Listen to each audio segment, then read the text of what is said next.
Right, okay. This hand takes place deep in the main event. We're sort of like getting near the money.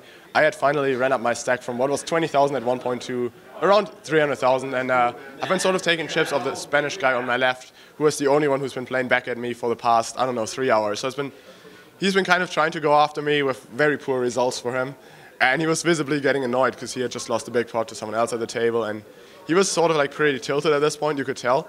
And at this time, we're just 200 places of the money, so getting really close. People are in lockdown mode, they want to make the money. So I've been raising a crazy amount of hands, and it forced me in the cutoff, and I have actually a decent hand for what I've been doing. I have king 10 suited.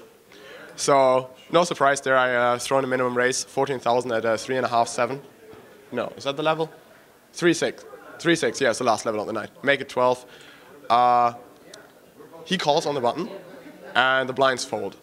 I have king 10 of clubs, and it comes jack 4, 3, 3 clubs.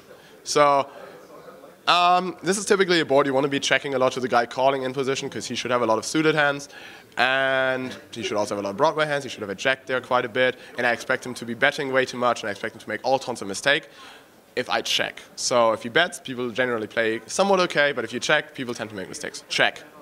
He checks behind. I'm like, all right.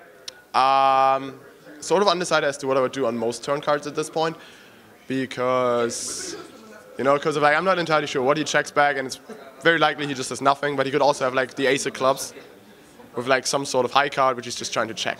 So at this point I just decided, okay, well, turns at 10. So now I'm like, okay, well, it's very unlikely he has jacked, well, he might have jacked 10, but it's unlikely because I have a 10. But he might have jack 10, he might have queen 10, he might have king 10, he might have ace 10. So if I check, he's probably going to throw in a protection bet, or he would protection bet like a jack, which he didn't bet on the flop. But I was sort of undecided if he would do that, so I check. He thinks for a little bit, throws in 14,000, which is like roughly a third of the pot at the time. I still have the flush, second nut flush, so I decided that this would be a great opportunity to raise, because he's not going to have any flushes himself at this time. And my image is sort of crazy, aggressive, random, Dominic just never has it, yada, yada, yada. So I just decided that I would like make it 60,000. It's kind of, I mean, really I'm not even sure what I'm expecting to get called, but I really hope he has jack 10. He might have 10s, which he doesn't want to 3-bet on the bubble. I don't think he has any of the other sets because he checked. Jack 10's a very likely hand. He could have all combinations of those. Unfortunately, I blocked that. He could have a hand like queen of clubs, 10, something else, which checked the flop, then bet the turn, and now calls my raise, which would be okay by him if he played that way. Yeah, or he could just have the naked ace of clubs with some other stuff. So I decided that a raise here is a good play. I make it to 60,000. He thinks for a little bit. Call. Reverse the king. So what that means is my queen 9 gets there, which I could have conceivably played like queen 9, 1 club. I could have played the ace of clubs this way myself. So I think if I make a big bet, and the stack to pot ratio of this one is only 1.5 to 1, which means a big bet from myself would just be an all-in. And I don't know, I just decided he would be the kind of guy to hero call too much, not make any big folds to me because I'm crazy aggressive. He's also going to realize that he's capped, as in he checked back the flop.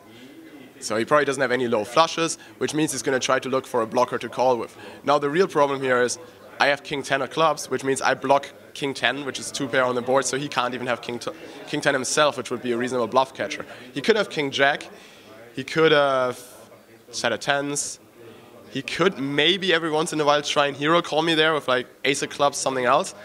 But really for me the only play here is if I want to make a bet, I would either make it really small or I want to make it really big given the nature of the board and everything.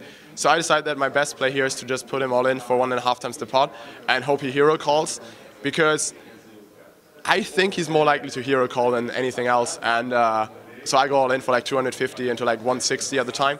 And he thanks for 3 minutes, and then calls. And I just show my flush and he taps the table and he shows queen of clubs 10 for some crazy hero call.